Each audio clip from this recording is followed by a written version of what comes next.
नमस्कार, माझे पूर्ण नाव स्नेहल दिवाकर वाडे. मी आता 6वीची विद्यार्थिनी आहे. मी मोबाईल 7वीची विद्यार्थिनी आहे.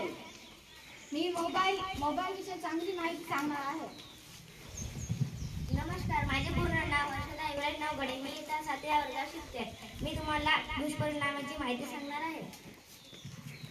मोबाईल हा वायरलेस आहे. तो एक क्लिक केल्यावर सर्व माहिती एका ठिकाणाहून दुसऱ्या ठिकाणी पाठवते. आपल्याला जितके आवश्यक ऑक्सिजन आहे तितकेच आवश्यक मोबाईल सुद्धा आहे. तुम्हा सर्वांना तर माहितच आहे मोबाईलचे कारण. मोबाईल जास्त वापरल्याने जास्त काम करावे लागते आणि इतक्या शक्तीचे करावे लागते ते उच्च असे होते. सर्वांना माहित आहे की प्रत्येक न्यायाला दोन बाजू असतात, सकारात्मक आणि एक नकारात्मक. तुम्ही हे विसरू नका की आपण मोबाईलचा वापर महत्त्वाची भूमिका बजावत आहोत. आपण कोचिंग सुद्धा मोबाईलवरच घेत आहोत. हेच मी सांगितले आहे की सकारात्मक पैलू आणि नकारात्मक हे दोन्ही पैलू वाईट आहेत. तसेच मला असे म्हणायचे आहे की सकारात्मक पैलू म्हणजे काय आणि मोबाईलचा वापर मुलांवर काय परिणाम होतो.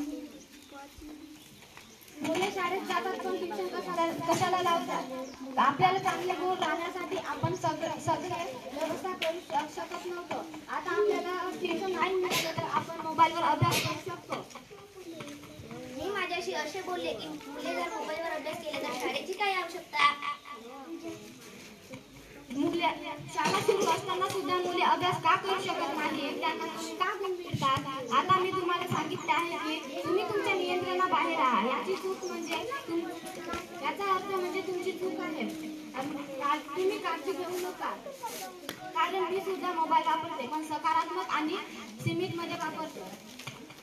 मोबाईलचे तर हेच कारण आहे. कारण आम्ही घरी जातो आणि बॅग फेकतो. बॅग फेकल्यानंतर मोबाईल पकडतो. मोबाईल मध्ये काय बघतो, फेसबुक, इंस्टाग्राम वगैरे वगैरे, व्हॉट्सअप आणि मुलं पण पबजी खेळतात.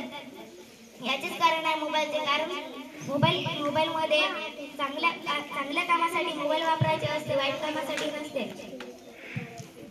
मोबाईल यूज आपल्या समस्या आहे.